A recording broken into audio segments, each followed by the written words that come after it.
can understand in some way what was happening with John the Baptist. You remember the story of Jesus, John being the precursor, proclaiming a baptism of repentance. And John lived in the desolate places, in the wilderness.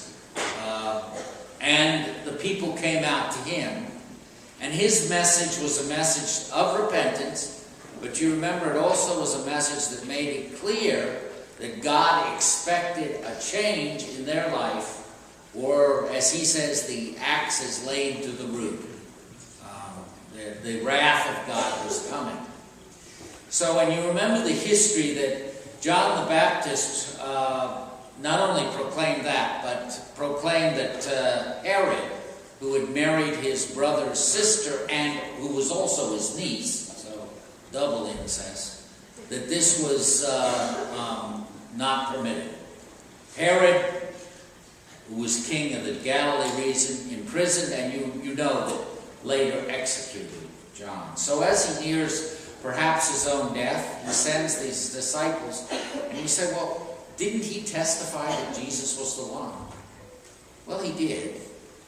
But we can understand that Jesus' life and vision and message was so different that perhaps he, like any of us, would have had doubts. John had proclaimed the righteousness of God and the power of God, and as you heard, he challenged Herod, and I guess he challenged everyone to live differently. The soldiers, everybody, and Jesus. So he sends these, and Jesus responds to him in a way that he knew John would understand. He says, "Go back and tell him what you hear and see." And then he recounts, you heard the first reading, part of that is Isaiah 35, and the good news, the poor having the good news proclaimed to them, is later in Isaiah 60, chapter 61.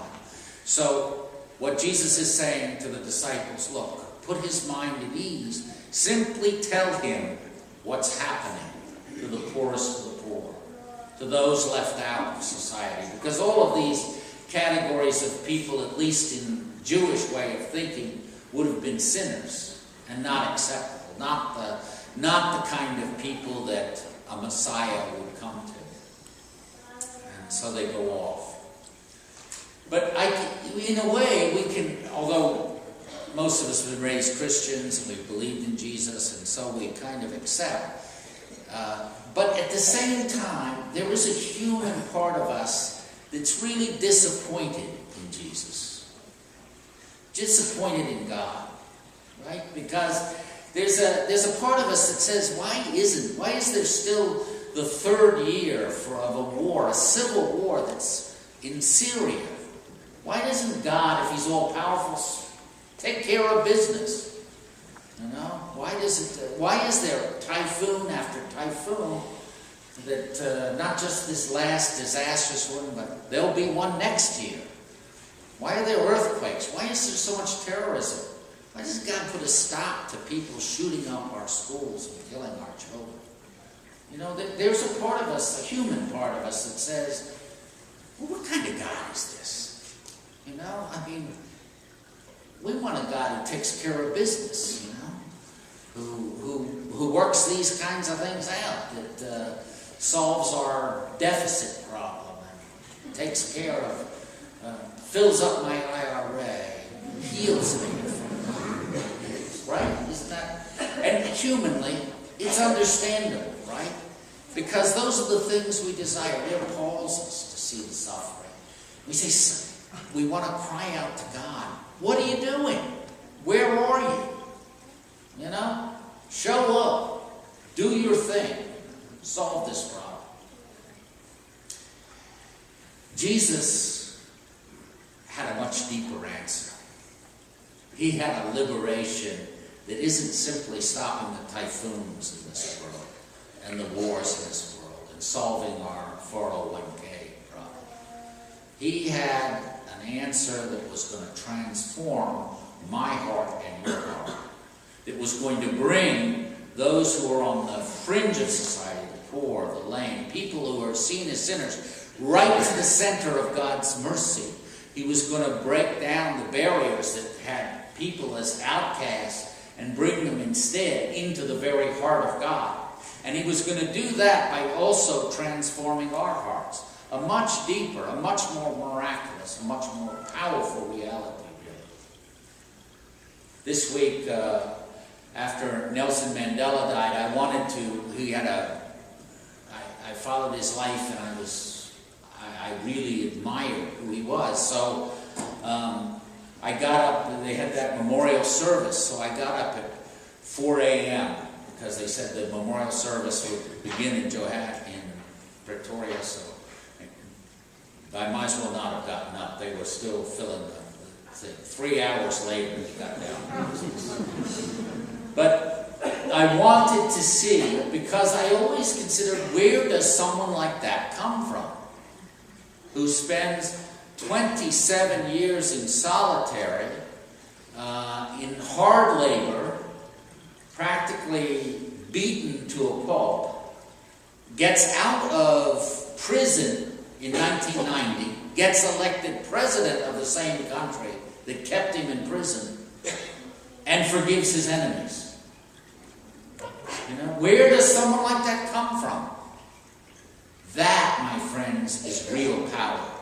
When you can pray for your enemies and forgive your persecutors, that's the kind of transformation that is truly miraculous, right?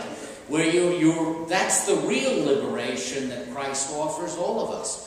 Where we don't see the color of someone's skin, we see a sister or a brother. Where we don't see the difference between our education and theirs, we see again a sister or a brother, a beloved sister or brother. And that we're not given to revenge and to violence. This is the promise of Christ. That's what when he tells the disciples of John to tell John what it was, what he was doing, what was happening. He wanted John to understand on a deeper level what God was doing. And at the end he says, this man, when he's commenting about John, he says, this man, I say to you, among those born of women, there has been none greater than John the Baptist. Doesn't stop there, though. He says, yet the least in the kingdom of heaven is greater than he. Not in a moral sense, obviously, but greater in the sense that the vision that Christ, that God is offering us in Jesus Christ is truly revolutionary, truly able to transform us. And it is our birthright, you know. This is not something beyond our reach. Yes, it takes the mercy of God, and yes, it takes our cooperation. But the revolution in our hearts and in our world is deeper than the stopping of any civil war and the filling up of any IRA plan. So our invitation in the incarnation, when we celebrate Jesus becoming man at Christmas, the reality that's here, this invitation is a real one at any time for you and I. A real transformation, a real difference in vision. The heart of a nascent Mandela in each one of us, right? You know, it can turn away from, in an almost superhuman way, from the violence that's so endemic in our hearts and in our society. Yeah. The least in the kingdom of heaven are greater than me. Why? Because the power of God is working in our hearts. So, let us